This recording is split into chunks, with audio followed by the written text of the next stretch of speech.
Hello, I'm Kurma. Welcome to the Gourmet Vegetarian Cooking Video Encyclopedia. This edition we're going to show you how to prepare a few of the thousands of varieties of traditional Indian sweets, prepared from milk, fruits, nuts, grains, sugar, spices, essences and even vegetables. Sweets like these have been offered in temples in India for thousands of years. We're going to show you how to prepare creamy traditional vanilla sweet rice, pistachio milk fudge or Burfi, Shrikhand, a creamy condensed saffron yoghurt, and carrot halva. So let's begin. Traditional vanilla sweet rice. Here's a beautiful, simple to prepare dish made from milk, rice and sugar. You need half of a gallon of milk, which is 8 cups, and we need to place it in a heavy pot on the stove, like so. Let's turn on the flame, and you need 1 wooden spoon. We're going to add to that 1/16th part rice, or 1/2 of a cup of washed short grain white rice. So that's 1/16th part rice. Now we have to stir the sweet rice until it comes to the boil. Don't add the sweetener at this stage, because that will impede the cooking of the rice grains. We're just now bringing the milk and the rice to the boil, and we're going to condense that down. Now let's add our vanilla in the form of a vanilla bean, which you can purchase in any good supermarket or specialty shop. This is a 1 portion of a long 9-inch bean that I've been using. This is a 1-inch piece left, which is ideal for this amount of sweet rice. This is the fruit of the vanilla plant. It's a beautiful smelling and tasting bean with that beautiful pure aroma of vanilla, and it's very strong, and as you cook it the vanilla comes out. Now actually inside, I'll show you, we're going to split it down the middle here. You notice this beautiful black crystalline substance. The pulp inside is the most concentrated part of the vanilla. So we're going to add this into our sweet rice, and we're going to cook it down with the milk and the rice and allow it to impart its beautiful vanilla flavour throughout the sweet rice. Now we're not adding our sugar at this stage because that will impede the cooking of the rice. When you cook your vanilla bean in your sweet rice, you'll notice all those beautiful little black specks start floating around. That's the pulp from the vanilla pod, and that imparts that beautiful vanilla fragrance throughout. Now don't forget to keep stirring, because if you don't, the rice will stick on the bottom and cause your sweet rice to burn. So you have to reserve about half an hour in an undisturbed atmosphere so you can fully concentrate on cooking your sweet rice. And the more you stir it, the better it becomes, because as you stir, you're actually aerating your sweet rice. And this makes for a beautiful, foamy, creamy finished product. So it's been about half an hour now, and our sweet rice is practically done. It's thick and rich and creamy, and it's actually complete. But of course, sweet rice is not complete until you add the sugar, otherwise it's not sweet rice. In fact, sometimes we get so involved with cooking sweet rice that we forget to add the sugar. So at this point I'm going to add my sugar. Now that's sweet rice. It will momentarily go off the boil, so bring it back to the boil again. When it does, it's done. And here it comes now. It's boiling again. Let's turn it off. So here's our sweet rice. It shouldn't be served hot, of course. Sweet rice is best served icy cold. So you should allow your sweet rice to cool down and then refrigerate it. It will actually thicken up, even though it might look a little thin at this stage. When it comes out of the fridge, it's even creamier and thicker. So I have a batch of sweet rice which has been there for about an hour. I'm going to bring that out and show you.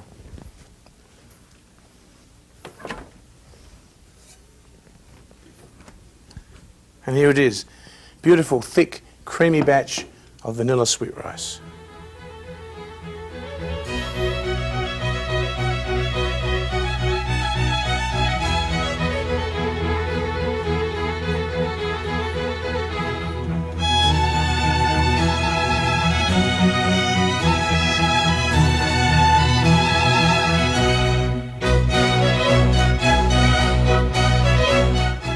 I'm going to show you now how to make a sweet out of vegetables. We're going to use carrots to make this beautiful shredded carrot halva called gajar halva. We've got here 4.5 cups of shredded carrots. That's about 1.5 pounds. We've got 2.5 cups of milk, 1.5 cups of heavy cream, 1 cup of sugar, 1/4 cup of chopped walnuts, 1/4 cup of golden raisins, 1/3 cup of butter, and a teaspoon of cardamom powder. And we're going to combine those in a way that will even make a humble carrot into a most glorious sweet. So the first thing we're going to do is to melt our butter in a heavy pan.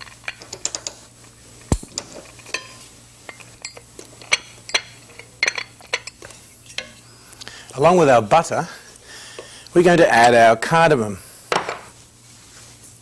like so. And our carrots.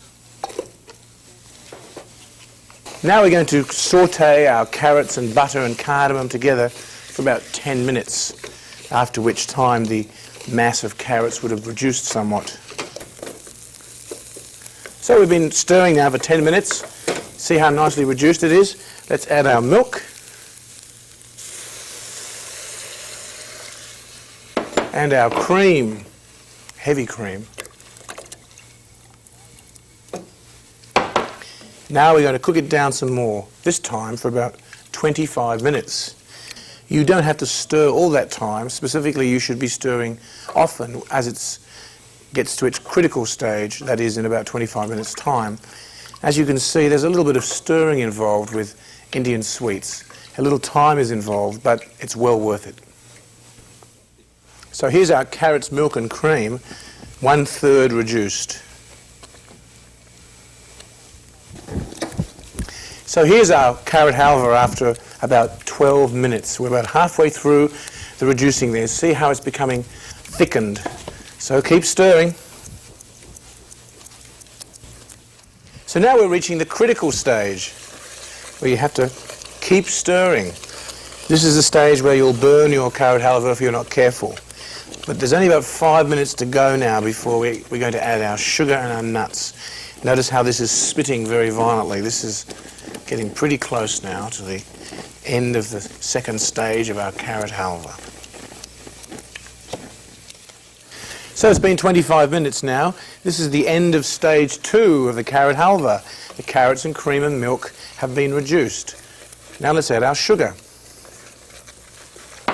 And our raisins, or golden raisins there, and our nuts. Now, as you notice, the whole mixture loosens up a little bit and it turns a different colour. It goes a more glassy colour. Now we have to reduce this down, stirring often, for about 10 to 15 minutes. So this is practically done. I'd say it's probably got about 5 minutes left to go. It's coming away from the sides, but it needs to be more of a lump in the middle of the pan. So I'm going to keep stirring this for another 4 or 5 minutes. And here it is, the finished product. Notice how our halva is now turning into one lump there in the middle of the pan. That's our finished carrot halva. So you can either serve it warm or you can serve it cold.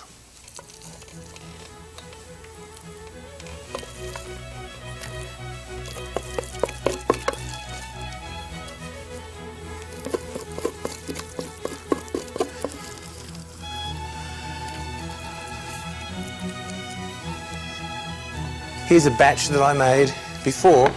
I allowed it to cool, I formed it into a mould, I put a little piece of silver leaf on top and decorated it with a few cashews. Now you can slice it up into pieces and serve it. Either way, cold or warm, it's beautiful.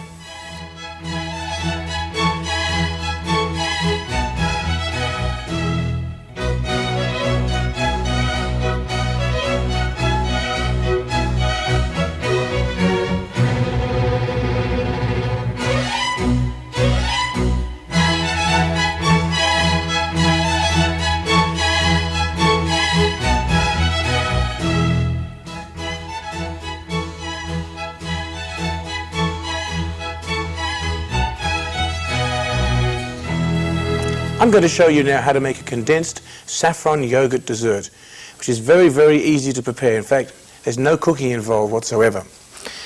We've got here 8 cups of yogurt, plain fresh yogurt. And what I'm going to do with this is I'm going to pour it into a cheesecloth.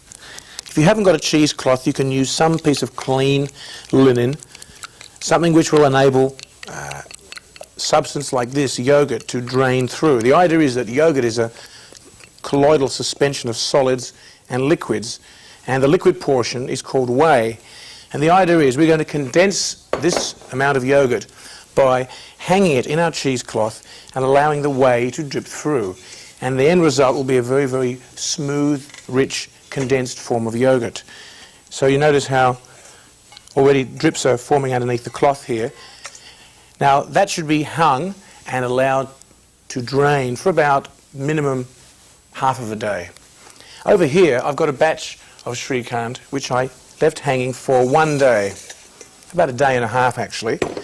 Notice how this yogurt has become very firm and condensed. And here, this is our whey here. Notice how much there is. That's why our yogurt reduced so much. I used our little stand here so the yogurt wouldn't sit in the whey. Don't discard this, by the way, because it's very, very good for making different preparations. Specifically, the whey that comes out of condensed yogurt is wonderful for preparing curd. In other words, this particular whey is very acidic, so you can use this to add to milk as a curdling agent. Now, what we can do here with this yogurt now is to turn it into our bowl here. There it is. That's the raw ingredients for our Shrikhand. Beautiful lump of condensed yogurt. Now we have to add our other ingredients. We've got 1/4 teaspoon of whole strands of saffron. We're going to grind it up in our mortar and pestle.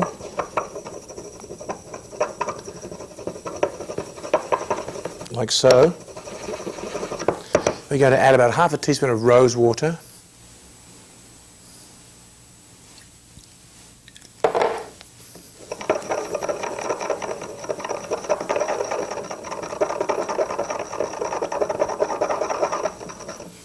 We're going to pour it into our yogurt. Like so. Make sure you don't leave any of your saffron behind in the mortar and pestle. Let's scrape it all out, because saffron is expensive. Not the sort of thing you want to throw around the kitchen. Now we're going to add our sugar. 1 cup of sugar. You might say that's a lot of sugar, but this is an extremely sour preparation without sugar, because yogurt, as you know, is pretty sour, but when you condense it like that, it's even sourer. So fold all these ingredients together like so. I like to use the confectioner's sugar, or the powdered sugar, because it's anhydrous. It doesn't have any water content. The beauty of this Shrikhand is it's such a firm, thick dessert. You don't want to dilute it anymore unnecessarily. So there we've blended everything together. A final whisk. And there you have it, a beautiful batch of rose, saffron flavoured condensed yogurt, Shrikhand. Now I'm going to transfer it into a beautiful serving dish.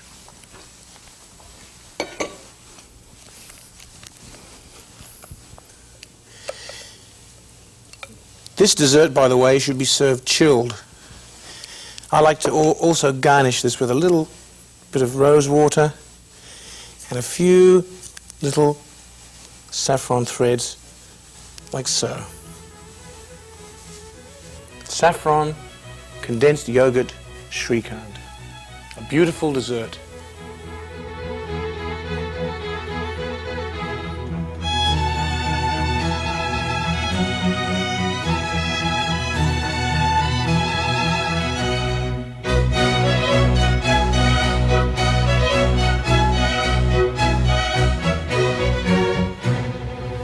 Here's another beautiful milk sweet.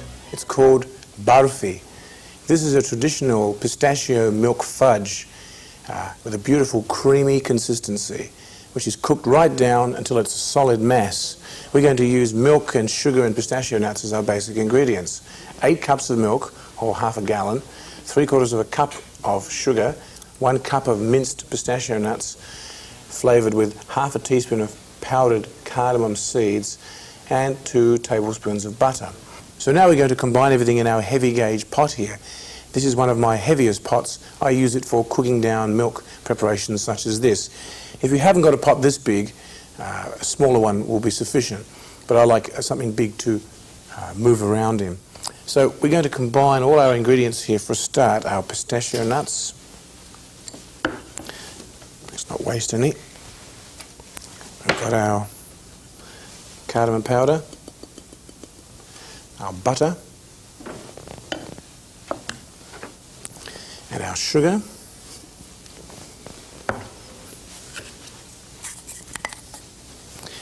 And we're going to add our milk.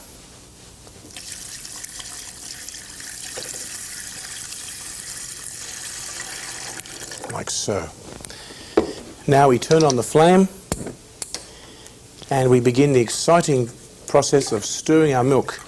It doesn't have to be stirred all the time. I would suggest that you let it come to the boil, stir it a little while, and then return it to a simmer and allow it to cook down over that 1 hour period. It will go down through different stages.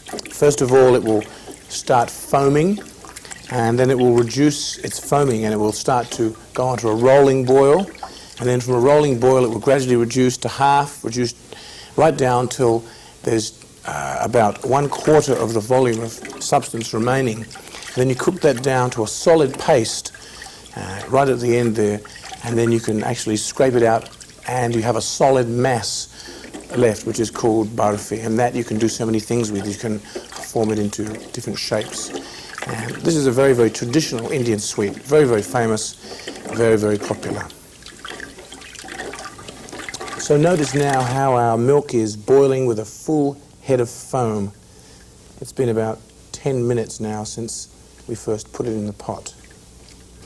Now after 20 minutes, you'll see our milk has reduced partially and it's still boiling, and my right arm is getting a little tired here, but this is all part of the fun.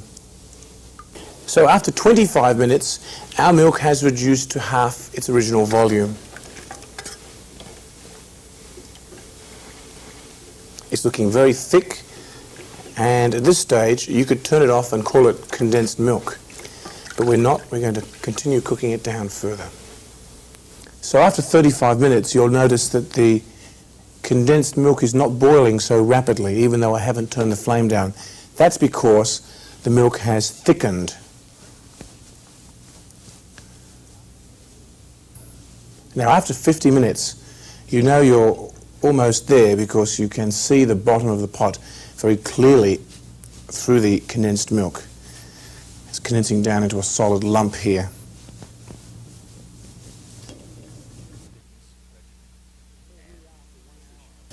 So here we are after 1 hour, and the Burfi is now one solid lump in the middle of the pot. So I'm going to turn off my flame like so and allow this to cool down somewhat for 5 or 10 minutes, and then I'm going to take it out of the pot and transfer it onto a dish. So it's been about 15 minutes now, and our pistachio Burfi is cool enough to handle. Spoon it out onto our board here.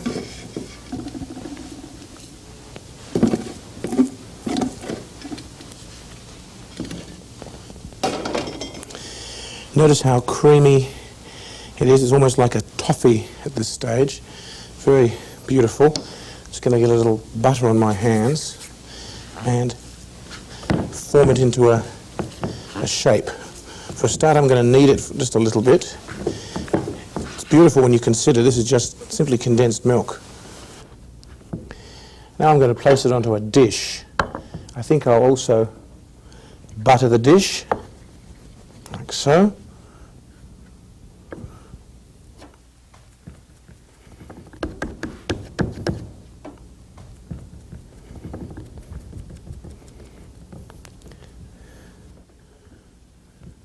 You can form it into a square. I guess we could probably get about 6 or 7 inch square out of this. There's different things you can do at this stage. You can either cut it into squares and decorate it on top, or you can form it into little balls or little shapes. I'll show you that in a moment. Now this is our finished product, a nice slab of Burfi. Now I have a batch over here of previously made Burfi, the same recipe, the same amount. Notice how I've covered this one with silver leaf. Silver leaf is available at Indian specialty shops, and I've also split it down the centre and spread apricot jam inside. This is stuffed with apricot jam. You can decorate this with a cardamom pod or a pistachio nut, like that. So these are some of the things you can do with milk. Or you can pinch off little balls of Burfi, roll them into balls, flatten them into patties, and then press them into decorative moulds. Here's a decorative piece of Burfi that I made in that way. These moulds I got from an Indian shop. Alternatively, you could go to a department store and get shortbread moulds, and they do the same thing, although slightly different patterns. So these are some of the versatile things you can do with milk to form such beautiful dishes as pistachio milk fudge, pistachio Burfi.